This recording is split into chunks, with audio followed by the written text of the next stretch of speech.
Hello, everyone, and thank you for joining us on this Hangout. I am William Polk. I'm the Public Relations and Social Media Manager for Newark Element 14, and I'm joined by three folks from all corners of the world. We have Christian DeFeo, who is the Global Community Supplier Manager for Element 14, joining us from the United Kingdom. Hi, Christian.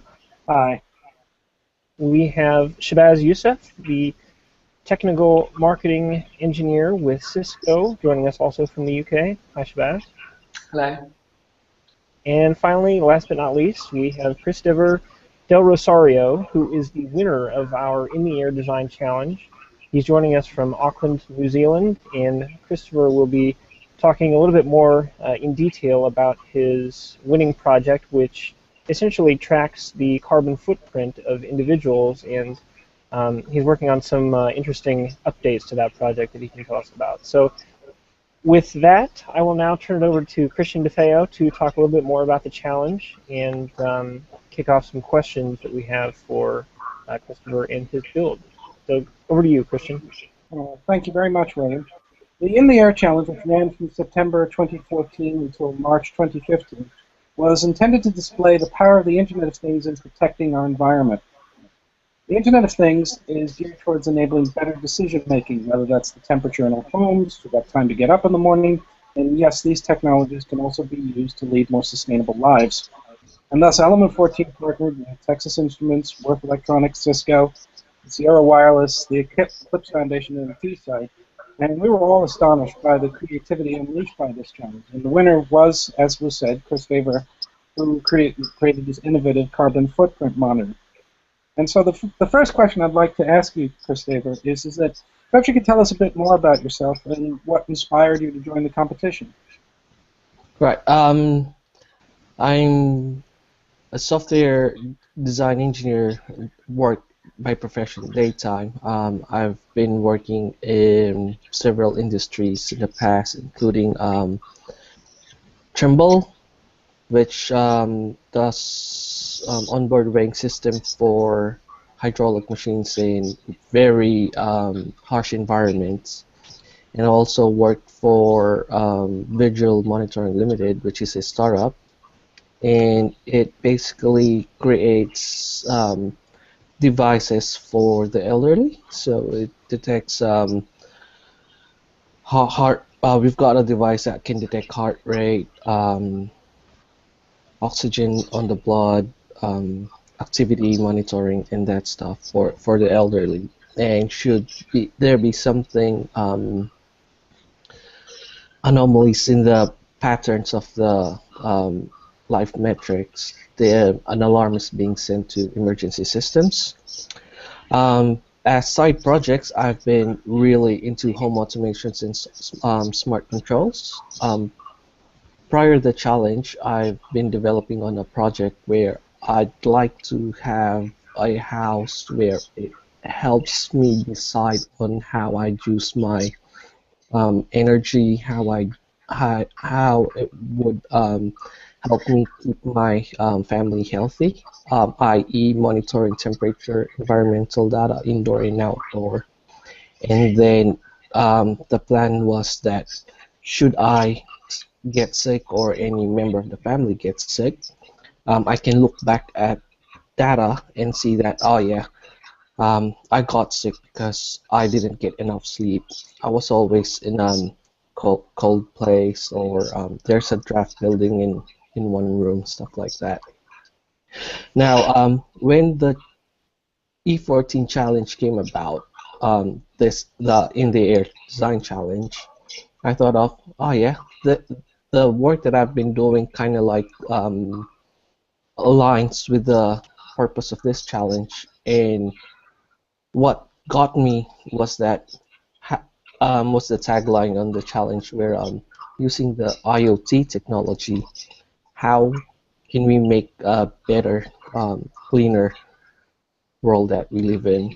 And that was the ticker for me, because I believe that IoT, especially home automation, is more than just monitoring and control. There's more value that you can put into that and the principles of the In the Air Design Challenge was one of those. So yeah, that was the one that was the real motivation for me to join the challenge. And so I thought one way that we could actually achieve a cleaner air is by reducing our carbon footprint. And IoT is perfect technology to get that to implement that. Okay. So what was your assessment of the kit and the services provided, and how did that inform your concepts as you were putting together your proposal and as you were developing the project? The kits were I've had experience with BeagleBone because it's just like the Pi. I've been collecting a number of dev boards and been always toying with new technology. It was my first time to use the launch pads, both the CC3200 and the MSP 430. Although I have experience with ARM Cortex M series, so it wasn't that difficult for me to use this 3200. But the MSP 430, that was the first time I used that micro. Um, the TI documentation is so great. The sample code is well documented, so it was easy. Worth Electronics, I did not able to use their PCB service because one, it was expensive, like that €50 was more of like a shipping cost rather than having the getting all my PCB manufactured from them and delivered here in New Zealand. However, I like their passive components very much. The sample kits, how they're presented, how they're laid out was so great. Yeah, AirVantage with Share Wireless, they do have a bit of documentation online. It was also great that their sample for using AirVantage was geared towards BeagleBone Black. So, and then they have sample code on how to run it on MQTT. I did have a problem on getting data back, and I did put that on a post. I almost gave up on them because I couldn't really get it to work. And then I had this help from community members, and yeah, and then that was just the blocker at that point. But once that was resolved, everything was went smooth. So. Well, you've outlined one of the major challenges that you've faced along the way. Can you outline any others in building your solution? Um, it was more the time. I guess was the biggest challenge for me. Technically, I think it was okay. That technical side of software development in hardware design was okay. Um, but it was really the time that was the biggest challenge for me because I have to balance out work, life, my kids, family, and then the challenge as well. And then it was Christmas holiday, so there are lots of parties here and there. It was a school holiday for the kids, so I had to balance all those out. And I think that was the biggest challenge of the competition more than anything else. So yeah. What were the surprises that you encountered on your journey in building the solution? Um, some of the surprises. Well, I because it was a very limited time. Um, Before I received the kits, I started looking, drawing at the different component blocks, and then I look at components online, look at application notes, and then build a PCB. Um, when I actually populated the PCB and then tested the hardware, and some of the surprises were, oh, I forgot this pin isn't supported, or this pin doesn't support analogs in, or this pin has a bug on the hardware. And so I have to reroute the traces, and I think it was well managed because I was able to design the PCB such that there are a lot of jumper resistors. So I just have to take out an R0 and then hook up a wire from one component block to the other. And I guess that was a good thing. That was a good thing on the design part, especially it was a proto build, and I don't have enough time to have iterations on the board. Um, as with hardware software components, it's always easier to have bugs in software than in hardware because it's easier to spin in software as opposed to hardware.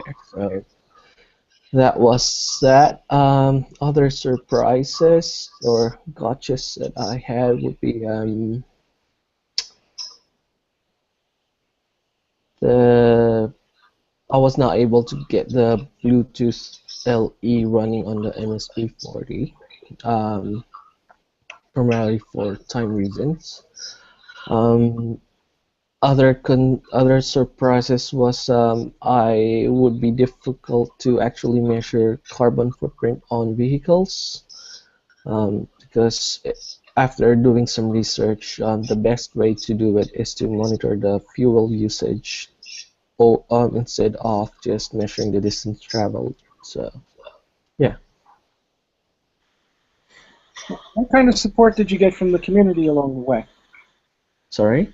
What kind of support did you get from other members of the community along the way?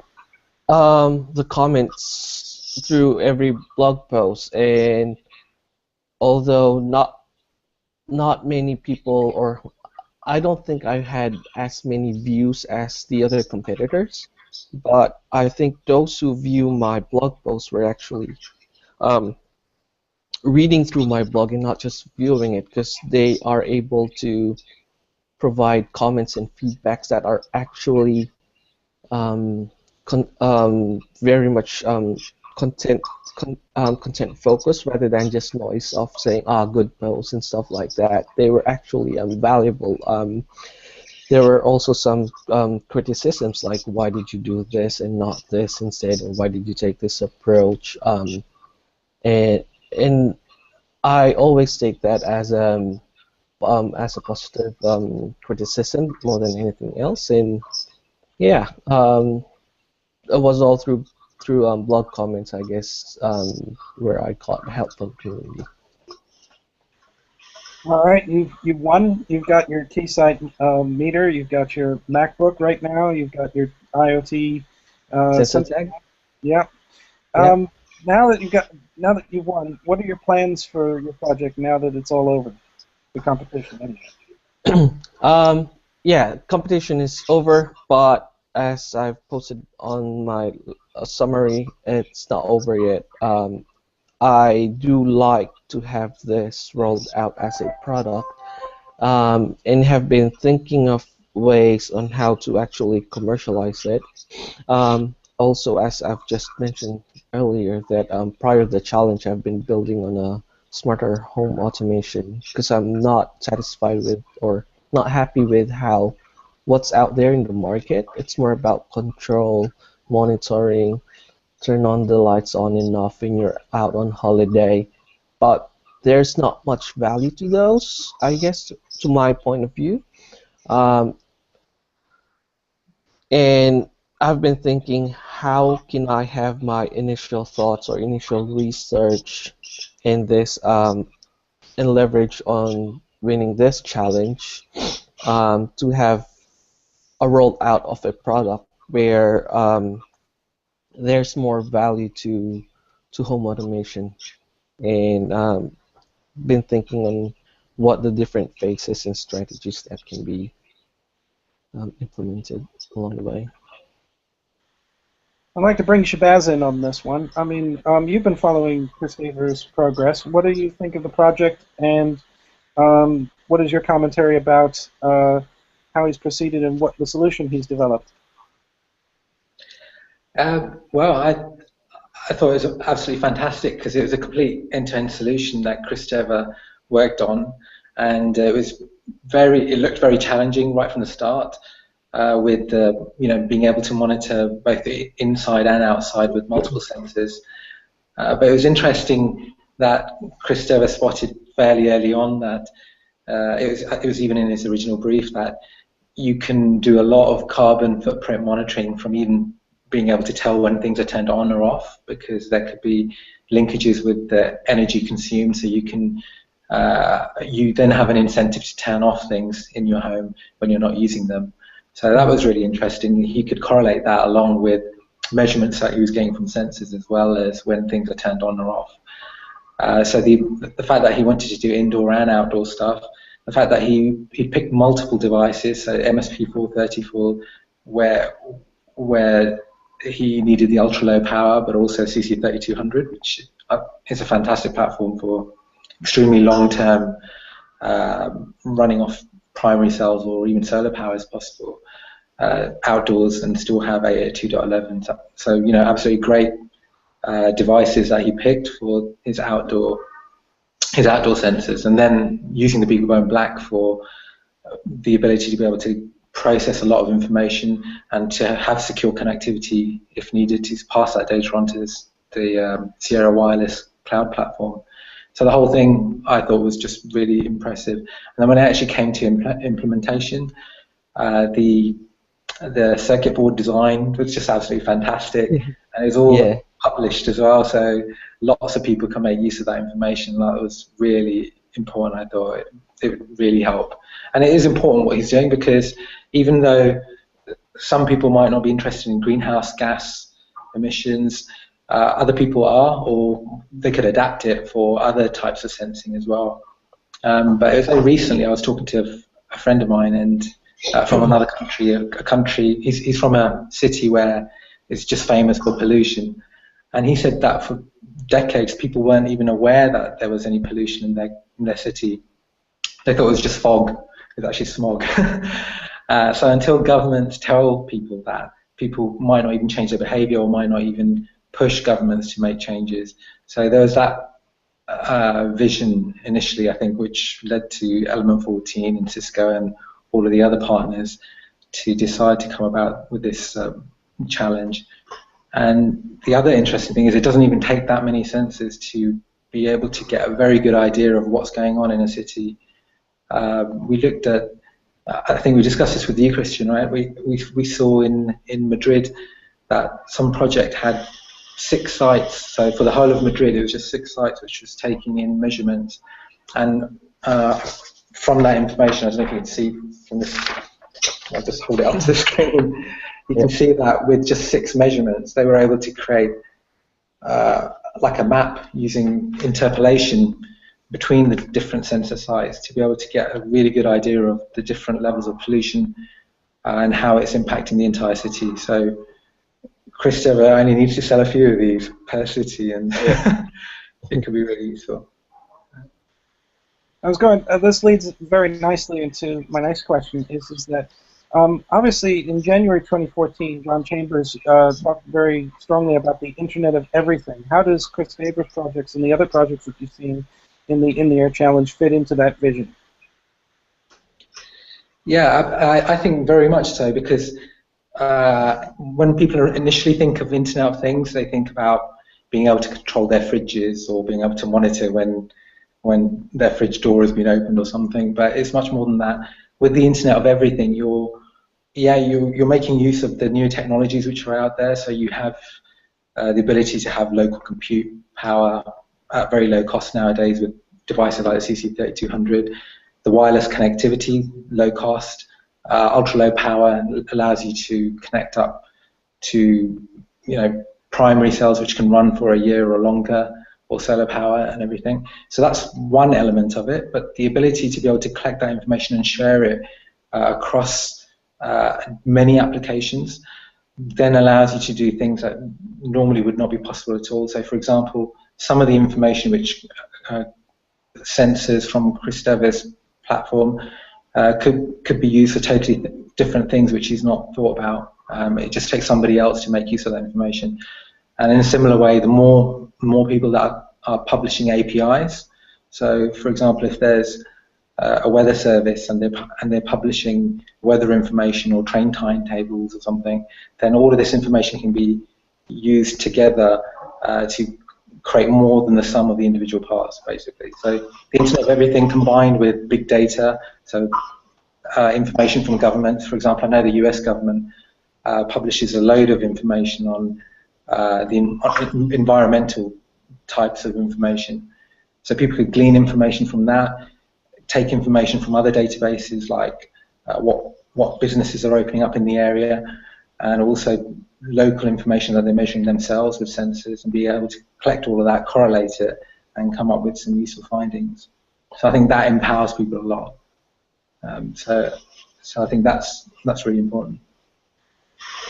I'll throw one final question back to you, Christopher. If somebody from an engineer is perhaps watching us right now and he's thinking about joining one of Element 14's design challenges, what would be your words of wisdom to him or her?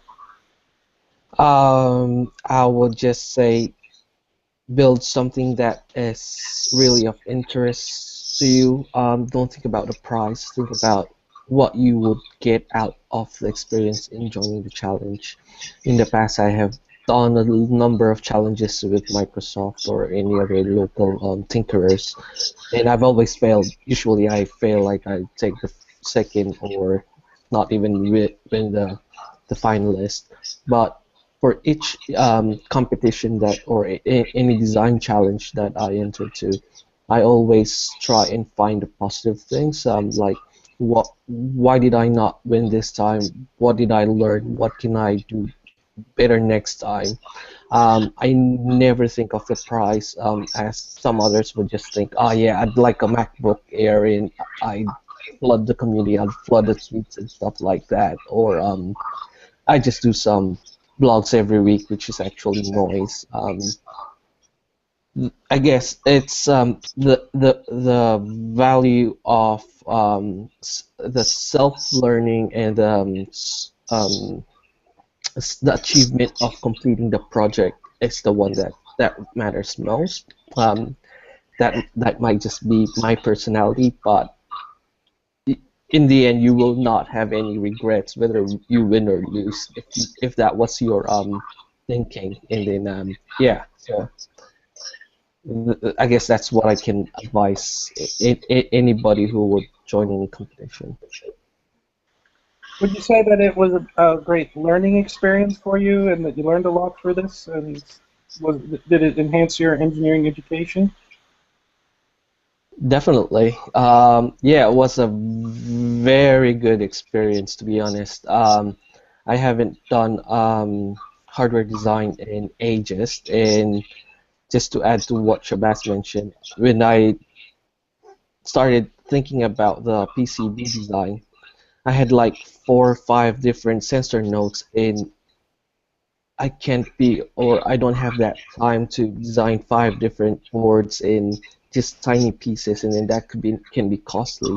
So I took the development board approach, where I've got modules in a booster pack form factor, and then I only populate parts of it to get one module working. So, and then the other thing would be, I guess, that I can share is forward thinking is always useful in any product development, I guess. Thinking ahead of and making your first iteration product to be open for revisions, easily can easily be modified so that should there be any hiccups, it would be that a surprise. And then for software to be modular so that you can mix and match components and modules, and doesn't matter if it runs on MMSP 430 or a CC5200 or an STEM micro. If you've got that level of abstraction and level of modularity, then I think that's always a good approach, even in engineering practices. Okay, well, any final comments from either you, Christopher, or you, Shabazz, for the challenge? Just I hope that this does continue to be evolved, not just by Christopher but by other people as well. I mean, I'm certainly going to dig down into the detail and the circuits and how to communicate to the cloud platform that Christopher used. I think it's really, really brilliant, and I can think of other uses as well straight away. I mean, as well as providing you with knowledge, it can also automatically power on and off things. So it's up to people how they use it. They can, once you have the hardware, the sensors and everything, you can do a lot in the cloud platform to be able to control things automatically, or just get a lot more deep visibility into what's going on in the environment. Hey, well, with that, thank you very much, Shabazz, and thank you, Christopher. And I'll turn it over back to you, William. Well, yeah, I didn't really have anything too substantial to add, but just thanks to both of you and to Christian, obviously, as well, and to anyone who is viewing this currently or in the future. Thanks for tuning in, and if you have anything to add or suggest to us at Element 14 or to Christopher, feel free to log on to element14.com to provide some feedback or thoughts. I would also encourage you to follow some of the future design challenges, several of which will be rolling out in the next few months. So you can go to element14.com for all that information.